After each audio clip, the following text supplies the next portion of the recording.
পুলিচৰ ইণ্টাৰভিউ হ'ব জুলাইত, শিক্ষকৰ ইণ্টাৰভিউ হ'ব জুলাইত, চতুৰ্থ তৃতীয় বৰ্গৰ চাকৰি ইণ্টাৰভিউ হ'ব আগষ্ট ছেপ্টেম্বৰত।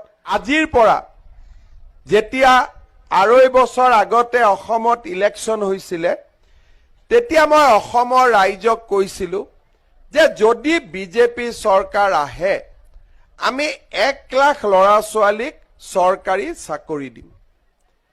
কোনেও মোক বিশ্বাস কৰা নাছিলে যে 1 লাখ চাকৰি ক'ৰ পৰা হ'ব।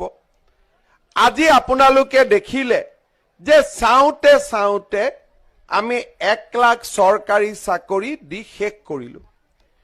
এতিয়া আমি কি সিদ্ধান্ত লৈছো যে 1 লাখ চাকৰি আগত দিলো, এতিয়া আমি নতুনকৈ আৰু 50,000 চৰকাৰী চাকৰি দিম। আজিকালি চাকৰি বুলি ক'লে দালালো নাথাকে।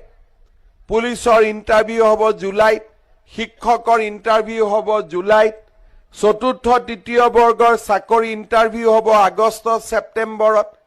অৰ্থাৎ 1 লাখ চাকৰি শেষ কৰি এতিয়া আমি 1.5 লাখ চাকৰি দিবৰ কাৰণে গৈ আছো।